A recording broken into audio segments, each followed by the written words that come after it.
Om.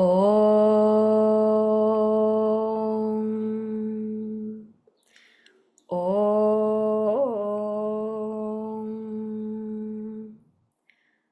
Om. Om Sahana Vavatu Sahanau Bhunaktu Saha Viryankaravavahai Tejasvinavadhitamastu ma vidvishavahai. Om Shanti Shanti Shanti. Samasta Janakalyane Niratam Karunamayam Namami Chinmayam Devam Sadgurum Brahmavidvaram. Okay, so last week we saw how Brahman is the source of joy. Brahman is called rasa, raso vai saha. And we also saw that Brahman is the source of fearlessness. And not knowing Brahman is the source of fear. Therefore, Brahman exists. All in all, we had seen about 7 proofs that Brahman exists. Now today, we're going to take up a topic of Brahmananda-Mimamsa. Mimamsa means pujita vichara, respectful inquiry into the bliss of Brahman. Respectful inquiry into the bliss of Brahman. So I'm going to just chant, and I am on your page 222. It's section 8. Section 8. I'm going to start chanting from there, and then I will stop at a certain point, and then we will go through those particular portions. Okay? All right. Brahmananda-Mimamsa.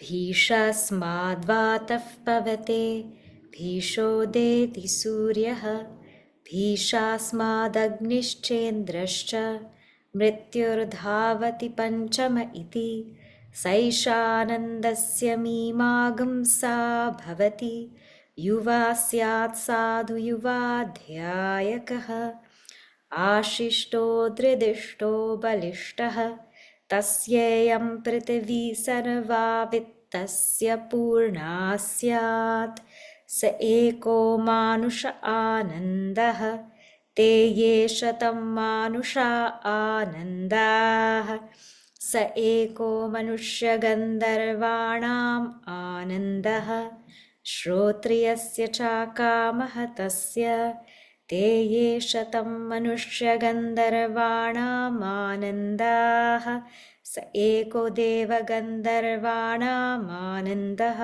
śrotriyasya ca kāmah tasya, te yesha tam deva gandharvāṇāṃ ānandah, sa ekah pitrāṇāṃ charalokalokānāṃ ānandah, śrotriyasya ca kāmah tasya, te yesha tam pitrāṇāṃ chiralokalokānāṃ ānandah, sa eka ājānajānāṃ devānāṃ ānandah, śrotriyasya ca kāmah tasya, te yesha tam ajānajānāṃ devānāṃ ānandah, sa ekah karma devānāṃ ānandah, ye karmana devānapiyanti, śrotriyasya ca kāmah tasya, te yesha tam karma devānāṃ ānandah, sa eko devānāṃ ānandah, śrotriyasya ca kāmah tasya, te yesha tam devānāṃ ānandah, sa eka indrasya ānandah, śrotriyasya ca kāmah tasya, te yesha tam indrasya ānandah, sa eko brihaspatiranandah, śrotriyasya ca kāmah tasya, te ye shatam brahaspaterānandah sa ekah prajapaterānandah shrotriyasya cha kamah tasya te ye shatam prajapaterānandah sa eko brahmana ānandah shrotriyasya cha kamah tasya. Okay, so we'll stop there for now. So here in this portion of Taittiriya-Upaniṣad, a very interesting analysis of who has the greatest joy. So there's an analysis, a pujita vichara, a respectful inquiry into the bliss of Brahman and who has the greatest joy. So last week, we started with the beginning of section 8, where we said through fear of Brahman or of Brahman expressing as Ishvara, the wind blows. So first we're on the 8th section in the verse 1, just to review that and make the connection. So through fear of that, the wind blows. Through fear of that, the sun rises and sets. And through fear of that, fire and the moon, they do their duties. And death runs, mrityur dhavati. So that was in relation to the previous anuvaka, where we talked about Brahman being the cause of fear and fearlessness. Now, in the next one, 8.2, it says, Sa esha ānandasya mimamsa bhavati. So this following section is an inquiry concerning the bliss of Brahmananda. What does it take to be happy in this world? So the first qualification, if we want to be happy in this world, it says we have to be young, yuvā. We have to be young, because only a young person is able to really enjoy certain things. Once we grow older, it's difficult to walk long, to eat things we like, to see far, to hear things.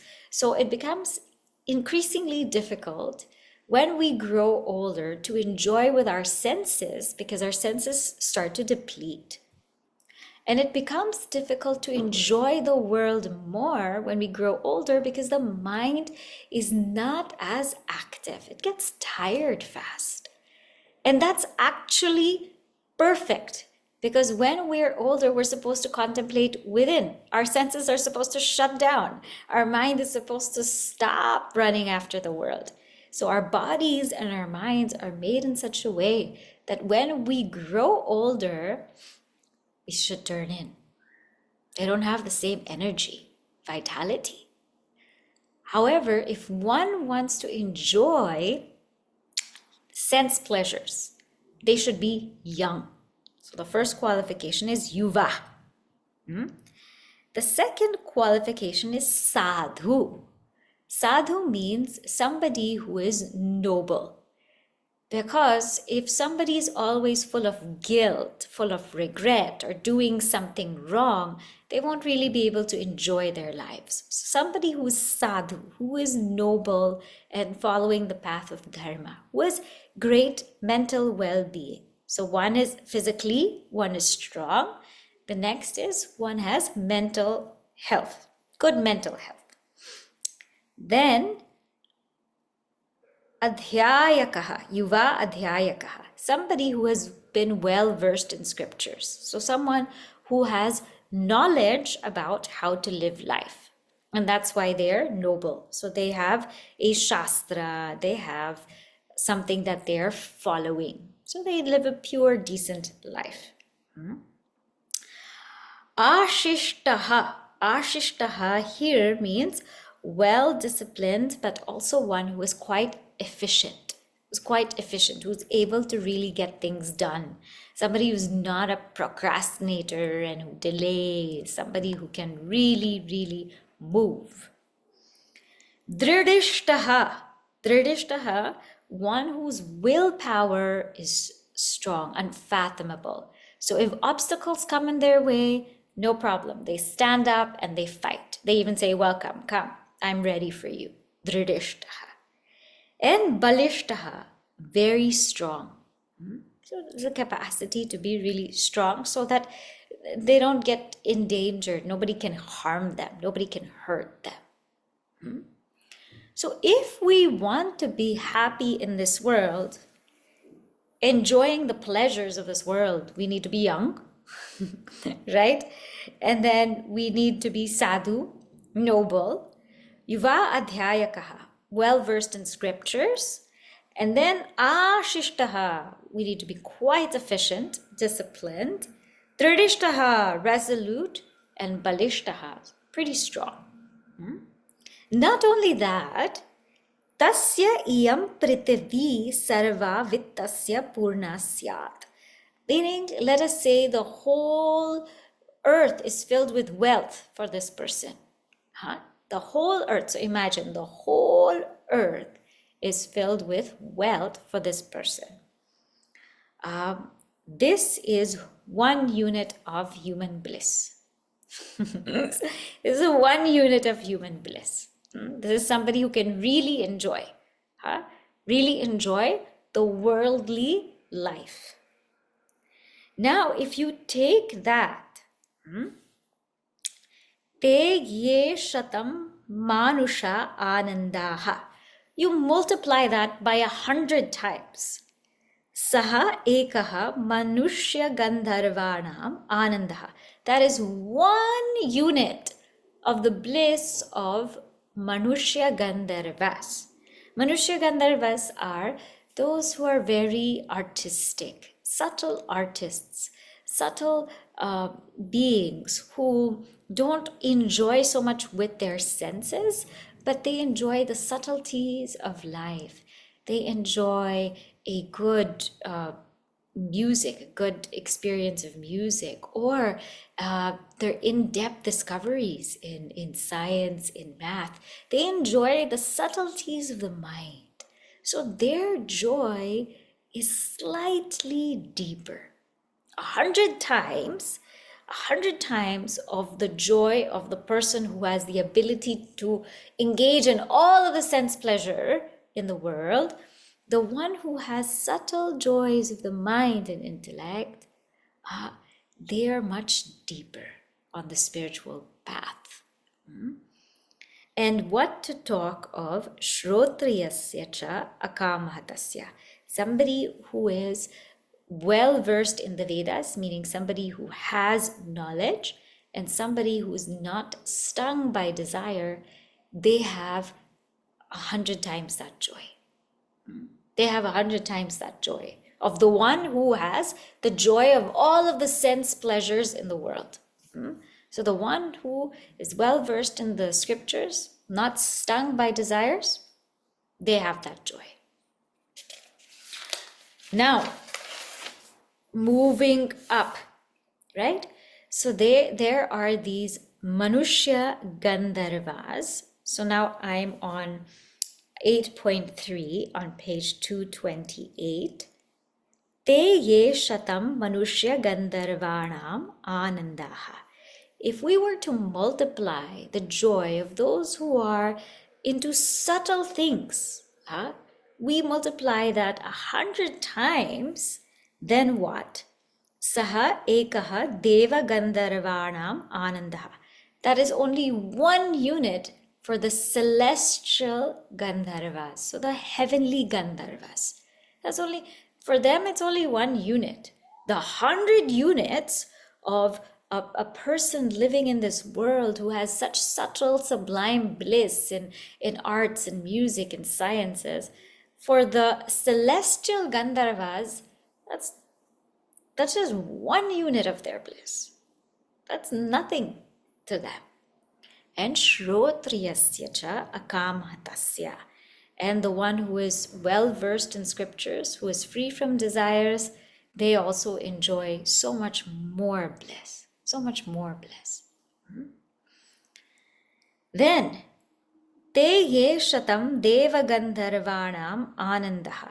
So those celestial divine beings, let us say you have 100 units of their happiness. Sa ekaḥ pitranam chiraloka-lokanam ānandaḥ. There is only one unit of those who are in the world of the ancestors, because their world seems to last forever. It's only one unit. 100 units of those celestial musicians is only one unit of those who are in the Pitra Lokas. They have much more joy. They have much more joy. And what to talk of the one who is Shrotriya and Akamhata, one who is well versed in the scriptures and not stung by desires. Then, te ye shatam pitranam chiraloka-lokanam ānandaḥ. Let us say there are 100 of the mains, or those are in the world of the ancestors, 100-fold, right? That their joy multiplied into 100-fold, it's only one unit of joy of those who are ajana janam, those who are in the world of the gods. It's only one unit. So they may think they're having so much fun, but those people who are in the world of the gods, to them, that's only one unit of joy.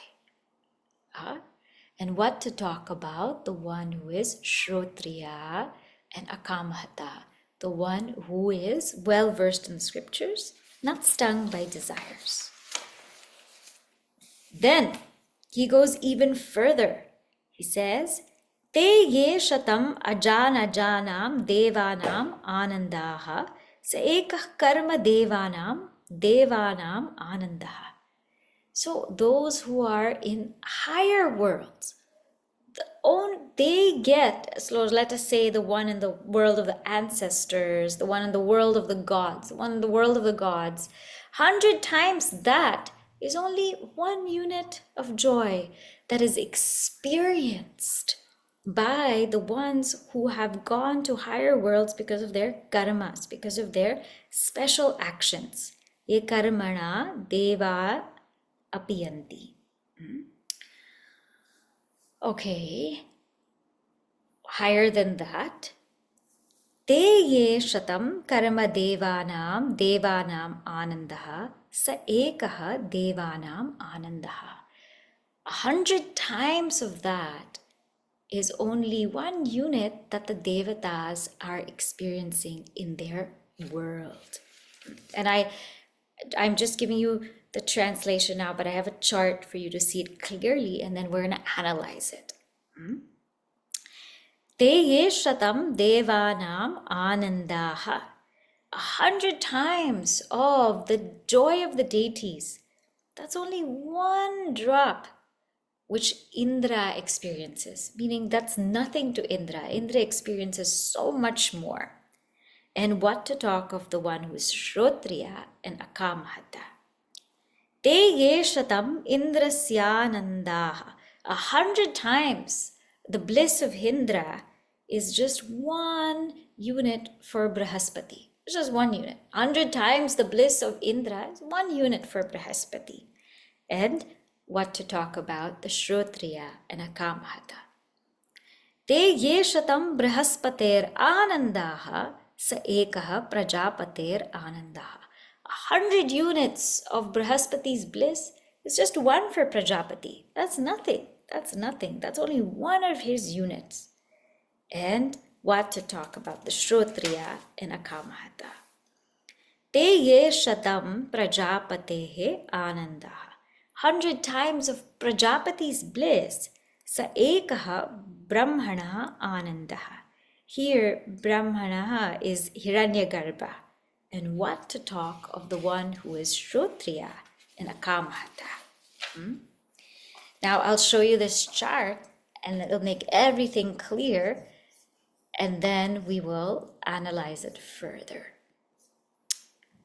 So this is what is called the gradation of joy.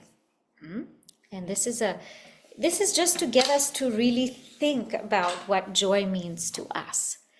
So if I want to really experience joy in this world, we have to be young, we have to be noble, well-versed in the scriptures, very efficient, strong willpower, physically strong, and we have to have wealth. 100 times of what this being experiences, that is 1 unit of somebody who is living in their subtle body and into subtle pleasures.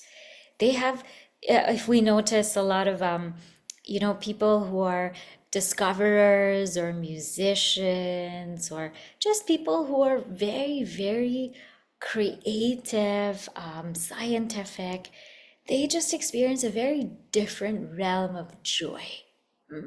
Their realm of joy is not in getting objects, but in ideas.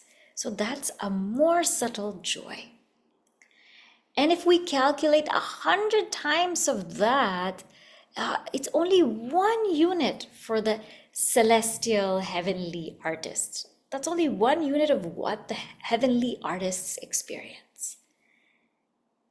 And if we calculate 100 of theirs, that's only 1 unit of joy of what the Pitranam, those who are in the worlds of the ancestors, because their worlds continue for a long time. It's only 1 unit for them. 100 times of this is 1 unit for the ajana. Ajana means those who are born in the world of gods. 100 times what the ancestors feel, those who are in the world of the ancestors, for them it's only 1 unit. 100 times that is 1 unit for those who reach the world of gods through special karmas. And 100 times that is only 1 unit of what the deities experience, the Rudras, the Vasus, Indra, Prajapati. And 100 times of that is only 1 unit for Indra. It's nothing for him. What the deities experience, you put that 100 times together, it's only 1 unit for Indra. 100 times of what Indra experiences, only 1 unit for his guru, Brihaspati. 100 times of what Brihaspati experiences is 1 unit for Prajapati. It's nothing for him. And 100 times of what Prajapati experiences is only 1 unit for Brahma or Hiranyagarbha, the Lord of the subtle worlds. So what we're noticing in this chart is, as they become subtle, the joy increases. As they advance to higher realms, the joy increases. It becomes deeper. But the one who is well versed in scriptures, the one who has knowledge, the one who is not stung by desires, their joy is the most. Their joy is the most. So we're going to focus on understanding why that is today. See, the first thing to understand is, why is there desire? Why is there desire? Desire is coming because we don't know who we are. We don't know that we are the source of joy. We don't know that we are Brahman. We don't know ourselves. And we think we are the limited body, mind, intellect. Because we feel limited, we want to do things to complete ourselves. So the desire is coming from a sense of incompleteness, that I identify with my body so strongly that I feel like I need to change how my body is. I need it to be in a certain way. I need it to be in a certain shape or form because this body is me. Or I identify with my mind, and my mind is not as peaceful, as calm, as pleasant as I would like it to be. So I need to change it. I need to do this for my mind and do all of that for my mind. Try to do so many things to make my mind pleasant. Or I feel that I'm the intellect and I want to know more. I'm not sharp enough. It's not subtle enough. So I need to study. I need to learn more. I need to work. I need to prove to everybody that I'm worth something. Or I identify with this ego, this whole individuality, this whole personality. I take myself to be this, and I need myself to rise to a certain state, to be acknowledged, to be loved, to be appreciated. So anytime we identify with the limited, we will feel a sense of incompleteness. And anytime we feel a sense of incompleteness, a desire will be born to become complete. And that's why we interact with the world and we interact with people. We go through experiences because we're hoping with every single experiences that this person will complete me. This experience will complete me. But what we notice is we don't get complete. We only want more and more of it. We only just want more and more to make us feel complete again and again and again. But we're not really feeling complete, because if we did, then we wouldn't want any more. Also, when we think that this world is real and different from us, a deep desire arises to acquire it, to want it, to make it one with us, because we can't take that it's different from us. There's something out there that I don't want. Therefore, again, it gives me the sense of incompleteness. There's something out there that I don't have. I don't have it. So it gives me a sense of incompleteness. I am this, I don't have that. Therefore, I need it to be complete. I am this, and the world is there. I don't have those positions in the world. I don't have those things in the world. I don't have those relationships in the world. Therefore, I need them to be complete. All this is arising because we're feeling like the world, again, is different from me. It's totally different from me. And I want it. I want it. And this desire, as long as this feeling goes on, I want, it's a disturbance. It's a disturbance. So it is arising. Point number one is it is arising out of incompleteness, born of ignorance. It is arising because I think I'm the body, mind, and intellect. Therefore, I need to be complete. It's arising because I take the world to be really real, and I need the things in the world to fulfill me because it's different from me. It's different from me. I don't have it yet. The second point is, no matter how much we chase the world or we try to be complete through the world, it will never happen. It will never happen. The body will never become complete, completely perfect. It will never happen. Even the most beautiful person's body has some kind of flaw. So the body will never become perfect. The mind will never ever become perfect. Even in the Bhagavad Gita in chapter 14, it says that a wise person has just freed themselves from the mind, because they know the mind is going to fluctuate. It's going to go up and down. The intellect will never become complete and perfect. I will never know the complete knowledge in my field. Accept it. We will never know. In any field, we will never have that complete knowledge. We will never have that complete experience because it keeps changing, it keeps growing. And definitely this personality, if we want to complete it, it will never ever feel complete. It is limited in nature, it will never feel complete. So this is actually it's already a failure.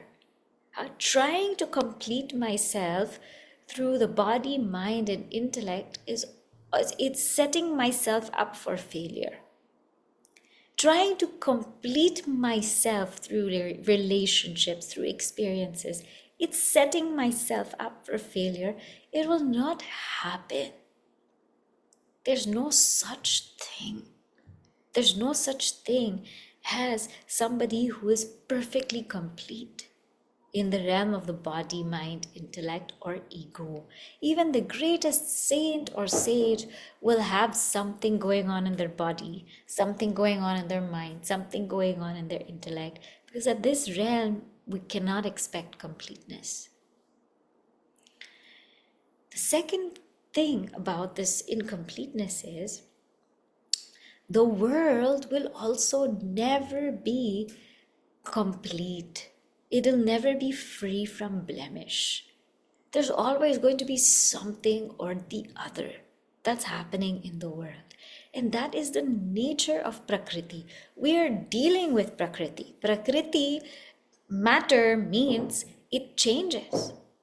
The world will always change. How much ever we try to make it perfect and complete and nice and look good, again it's going to change. So let that also is futile. To go into the world and try to make it perfect and make it amazing and make it good, that is also futile.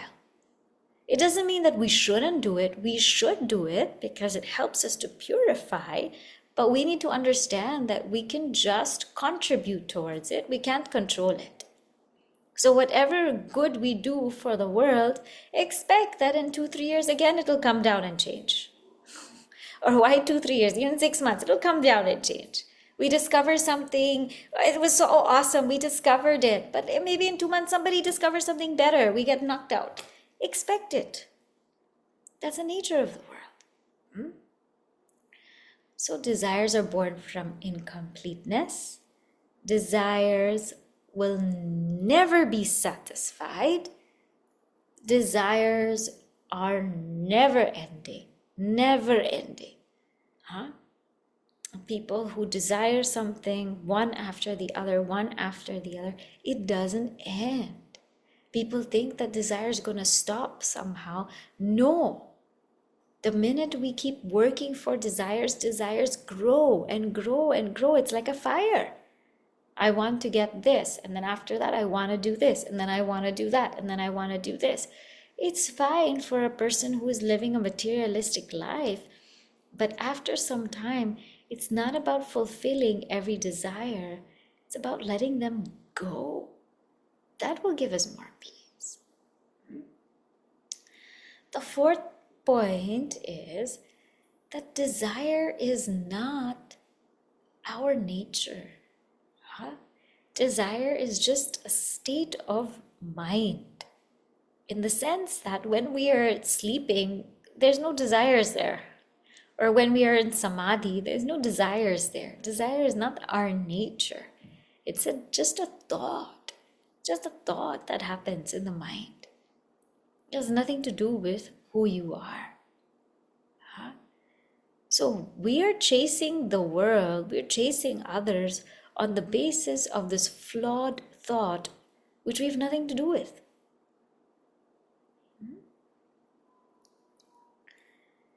Therefore, those who chase desires constantly, they will never become happy. They will never feel content because it never ends. It doesn't end.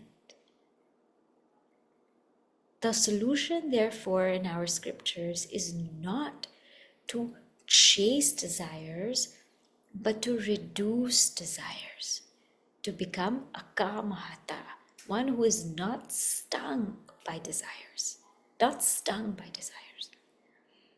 How is this practical? So we will see the pathway, how one reaches from desire to desirelessness. And then we're going to see the bliss that a person who is free from desires, what is the bliss that they have? So path from desires to desireless is first, we have to entertain desires that are dharmika, the righteous desires. So righteous desires are to have a home, to have a family, to have a career, to have certain types of experiences. Righteous desires are absolutely fine and should be entertained at the beginning level.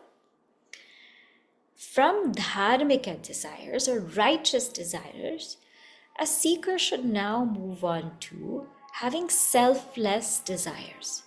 Desires that help us grow and expand. So when we help others, serve others, then this doesn't mean we have to change our jobs or to change our, career path or to change what we're doing. It's just a shift in attitude. The shift in attitude. I had shared this story, I think, in the Gita class in the Devi group. It's that there was a janitor. It was a true story who was in NASA, and he was cleaning in NASA. And the president at that time was, I think, Roosevelt. And he walked in and he asked the janitor, okay, what are you doing? He was sweeping. He said, what are you doing here? The janitor's reply was so beautiful. He said, I am helping to put a man on the moon. That was a very nice reply. So he is a janitor, but his work is so selfless. He's not saying, I'm a janitor and I'm just going to be here and, I just need to make money and I just need to make a living and this is for my family and this is for my comfort. He's thinking such a grand vision that by me doing my job well, I can help a man go to the moon. This is how desires become selfless. They become selfless when they have a greater vision. It doesn't mean that we have to change the where we are. We just have to change our attitude. That's all. A household chore can be incredibly selfless. And we say that let me also do this really well so that it creates a lot of beauty and harmony in the home. That's selfless. Instead of let me just do this to get it done because I have to do it. So, that's a different attitude altogether. So something that is dharmika, righteous, from dharmic, move on to selfless desires, a selfless attitude. As we become purer, the desire for the self arises. When we start desiring Brahman, desiring the truth, desiring to know who we are, that rises automatically. You see, desire can't be forced. Nobody can tell you, desire Brahman, you desire the truth, desire moksha. Nobody can tell anybody that. That is like forcing somebody to do something. It's so unnatural. The desire for the self rises after being immersed in selflessness and spiritual practices. That's why all of this karma yoga, bhakti yoga, that's so important. Selfless desires, spiritual desires, to be in satsanga, to be in great company, to be close to God. When these desires start to rise, the desire for the truth becomes strong, that I want to know this truth. I want to know this truth. And when it becomes incredibly strong, where it's like gnawing at you from all angles, you can't suppress it anymore, it's just gnawing at you, then there's no choice but to pursue it. And when we pursue it fully, with our full commitment, meaning full attitude, full love for it, then one realizes the self and all desires just drop. Desires drop. Because upon realizing the self, you don't need to enjoy anymore. You realize you are joy. Everybody's just wasting their time. You are joy. You are what you seek. This comes after the mind has been purified greatly. Through dharmic desires, selfless spiritual desires, then one desires for the self, pursues it with full enthusiasm, full effort. Then all desires drop. No more. Desires drop. Why do desires drop? Because one realizes that they are beyond the body, mind, and intellect. One becomes free from the body, mind, and intellect, and ego. So one is free from trying to boost all of this. One is free from trying to better and perfect all of this. One is just free from all of it. And one understands that the world is nothing but their expression. Now, it does not mean that they don't take care of the body, mind, and intellect. So how does a enlightened being? What do they look like? What do they do? It doesn't mean they don't care for it. They care for the body, mind, and intellect as a gift from God, but they let it do what it does. In the sense that in their mind, there's no agenda. There's zero agenda that I have to look this way, I have to be this way, I have to show myself like this. Whenever there's an agenda, there's strain, you see, because people are trying to create an impression, to make themselves look like something. It's so unnatural. It's so incredibly unnatural.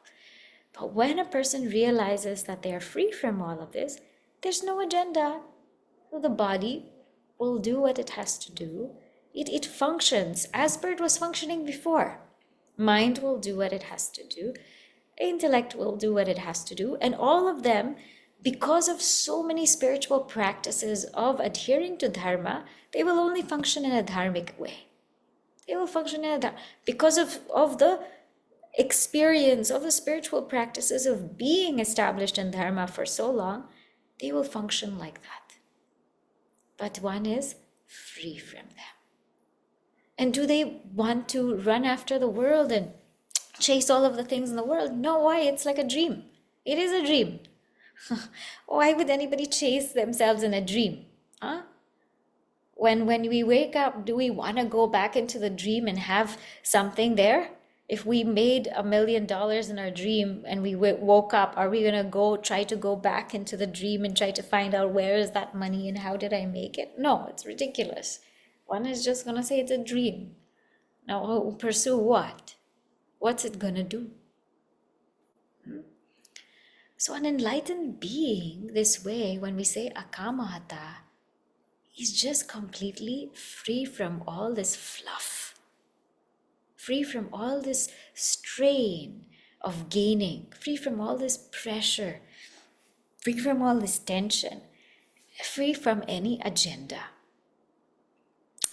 Because they are free from any agenda to look a certain way, to be a certain way, to appear a certain way, that divine will just functions through them. It just works through them. And that's how their lives run. Because there's no individuality anymore. You see? So their lives run on that divine will.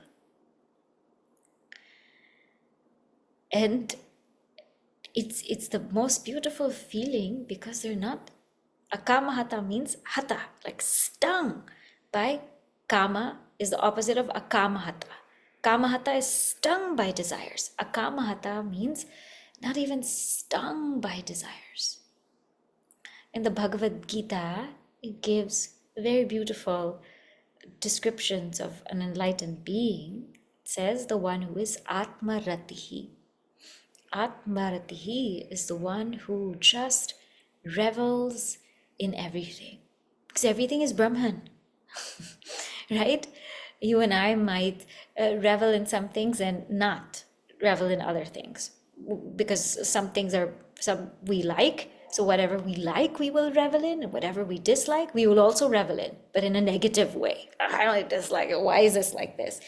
So we revel in our likes, we revel in our dislikes, and something that we like more, we revel in more. Something that we dislike more, we revel in more. And it just pulls our attention, like dislikes, like dislikes. But an enlightened being just revels in everything, just has ability to revel. There's a beautiful passage, I was reading of Ānanda, and she was lying down, and all of a sudden she lifts her hand up. And so the Kunkuni, who was beside her, who was helping attend to her, said, "Why are you lifting your hand?" She said, "Well, sickness is coming, so I'm catching it." I'm catching it because now it's going to enter my body, and let it be. And she said, "Well, why don't you push it away?" She said, "For what? Why will I push it away? I don't push you all away. You come and you go. When you go, I don't force you out. And when you come, I don't push you away. So let it come. When it has to come, let it go when it has to go. It doesn't matter. Everything is that one truth alone.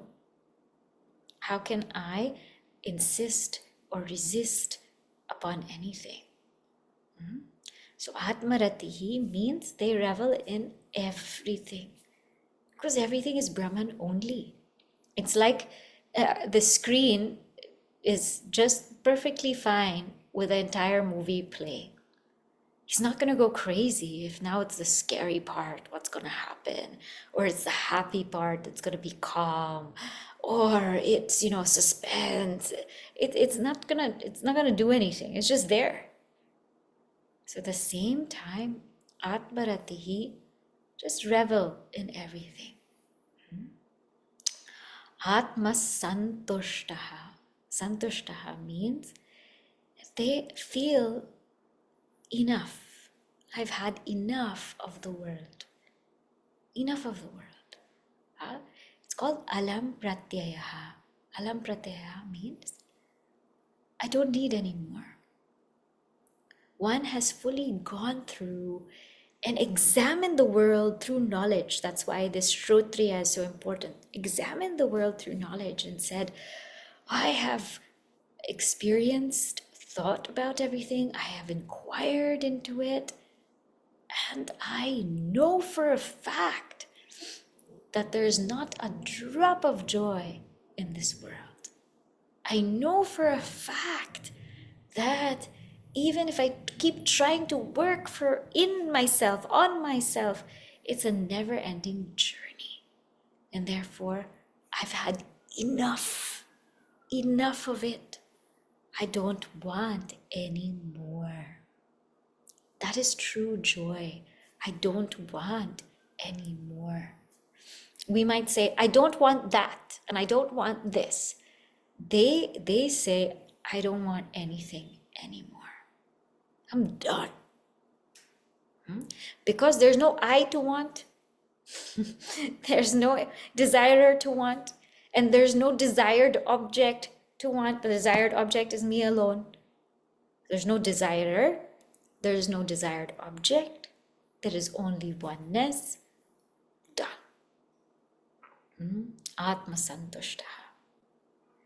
And Atma triptaha means nothing can add or subtract from their happiness. If anybody wants to give them something, okay. If anybody wants to take away anything, okay. It's like if somebody had $1 million and we gave them $10, they're gonna be like, okay, fine, it's $10. What am I really gonna do with it? And if we take away $10 from them, they shouldn't be upset about it, because they have $1 million. So what? Somebody who has such an ocean of happiness, you give them anything, it doesn't really add to them. You take away anything, it doesn't really add. If anything, they take it to please others. Just like our saints and sages, Gurudev, Swami Chinmayanandaji, he never wanted anything, he never liked anything from anybody, never liked to get anything. But people would give him stuff. And, let's say they would give him a shawl, right? And he didn't need anything. Let's say people would give him a shawl, and then they would find out, did you wear that shawl? I didn't see you wearing that shawl. And he's like, why do I need all of this, right? He didn't need all of this. So whatever he got, he just gave stuff away because he didn't need.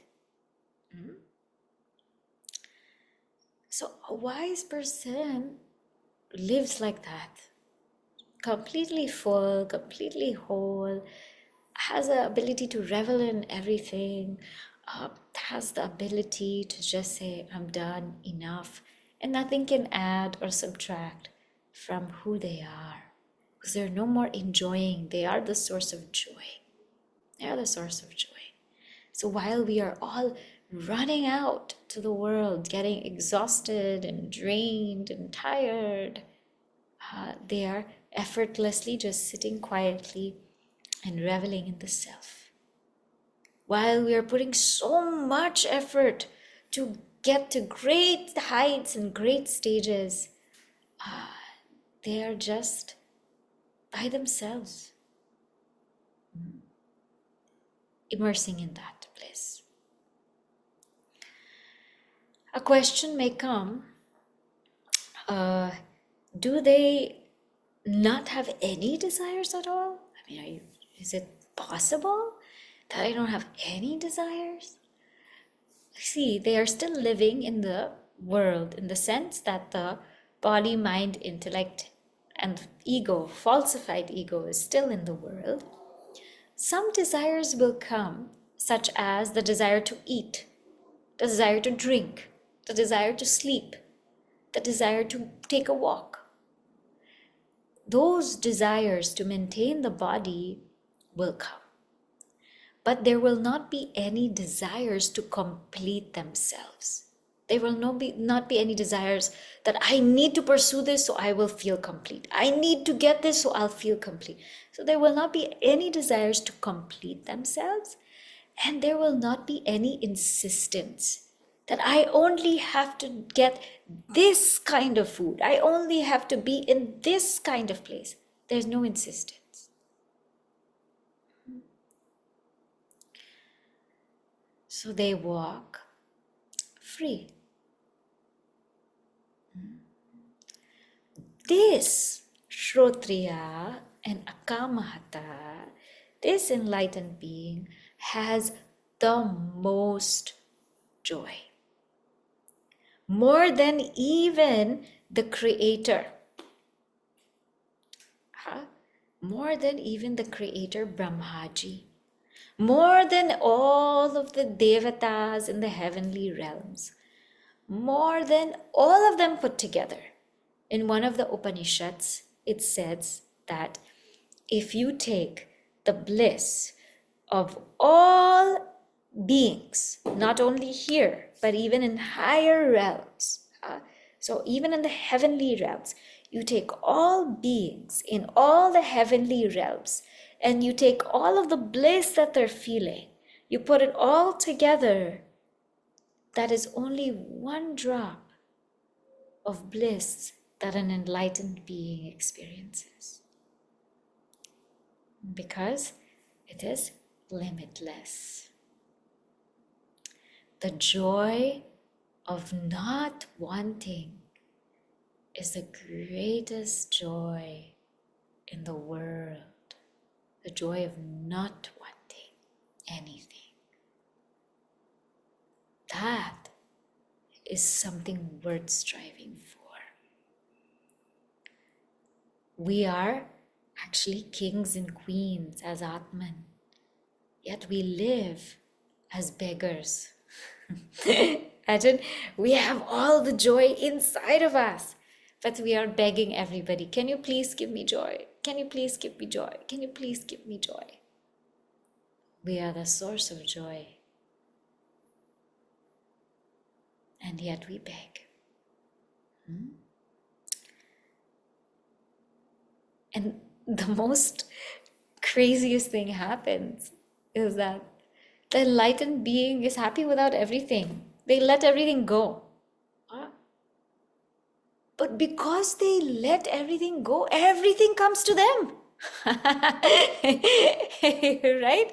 They let everything go. They have no need for anything, no agenda. They let everything go. But the whole world comes to rest on their feet because they're so pure. They trust that this being will not ask them, will not want anything, will not ask, will not try to control, will not try to get. The whole world comes to their feet. It's like when Swami Tejamayinandaji wrote about Swami Tapovan Maharaj, that sannyas or renunciation was looking for an abode. And it said, I need to stay in Swami Tapovan Maharaj because he is the epitome of sannyas. In the same way, a person who has risen above all of this, the whole earth says, I need to support and nourish and love the one who has risen above and beyond this, because they will make use of all of this in a dharmic way. And therefore, the whole world rests at their feet, even without them blinking an eye. Just see the irony. How whichever people run after the world runs away from them. The one who rises above the world comes to them. So with this, we stop today. I just wanted us to focus on these two words, Shrotriya and Akamahata. Shrotriya, the one who has the knowledge of the self. Akamahata, the one who is not stung by desires, was risen above all desires. They have the most joy. That's what this whole section is trying to share with us. Right?